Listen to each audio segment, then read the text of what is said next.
I found that many of the people that were also in service had true character. And it's surprising the way that politics always gets a bad rap and the people in it always get a bad rap. But there's this sense of service and caring about the system and making it better that requires a great deal of dedication and devotion that few people, I think, really understand. And if, as a group, we're sort of struggling at that base level of housing, and we're not opening up our doors enough to one another to build better solutions, right? If we're in this sort of crisis state, as a group, we're not building community. And I don't think that's going to happen by all of us agreeing on every single point of politics. I think it's going to be by a diverse group of people getting together and working on solutions. So I hope and I look forward to working together with you on many of these such efforts so that we can bring a diverse group to the table and hopefully build some solutions together. Thank you. And I want to start by saying I just finished a book about Aristotle's idea of practical wisdom in politics. And one of the things that Aristotle ends his book on the politics with is a lament about why it is that politicians who have this extraordinary knowledge and experience spend so little time trying to pass that on to the next generation of leaders. And I think that what you're doing refutes that. It's exemplary. Thank you so much for all that you do to encourage people to run and to encourage people to get engaged in a spirit of what we refer to in our school as cross-partisanship. Because we've also taken on this idea that it's a bit of a puzzle that if you think about it, if you want to be a doctor or a teacher or a nurse or a lawyer or a firefighter or an entrepreneur, we have schools for all of those things, and we don't have a school for politics. Why is it that the people who run the biggest and most complex organizations in our society, that manage the biggest budgets, and that pass the regulations and the laws that influence all aspects of our lives, is an activity that's entirely dominated by amateurs?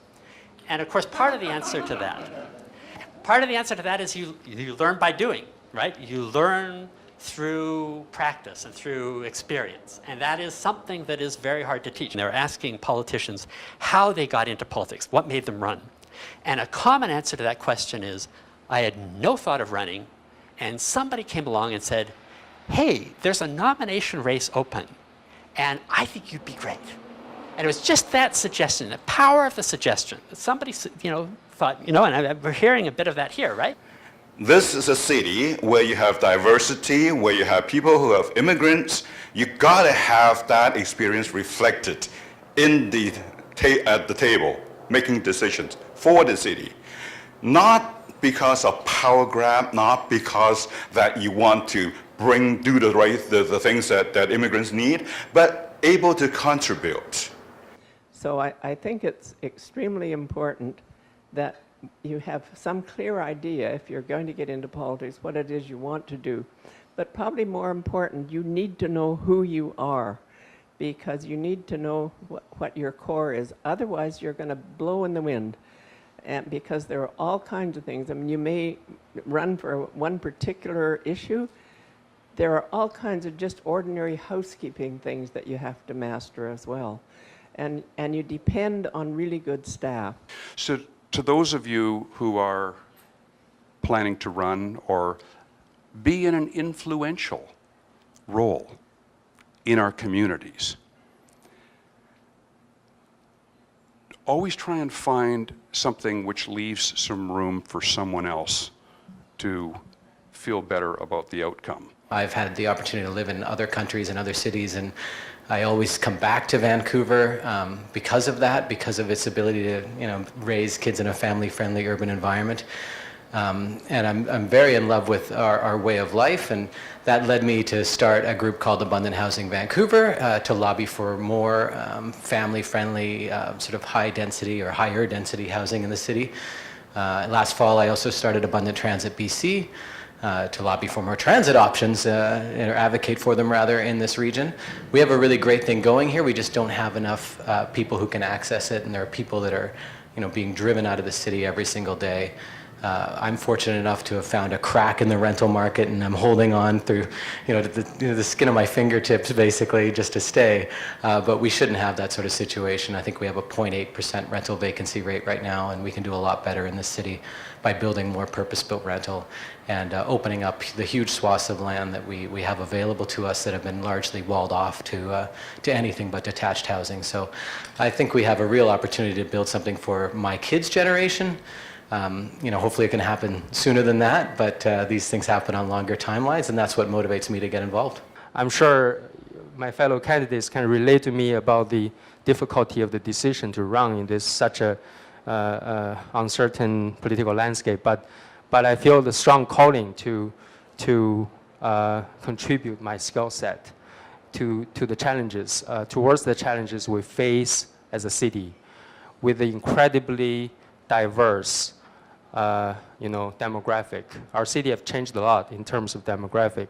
We welcomed thousands and thousands of immigrants from mainland China in the last 5 to 10 years.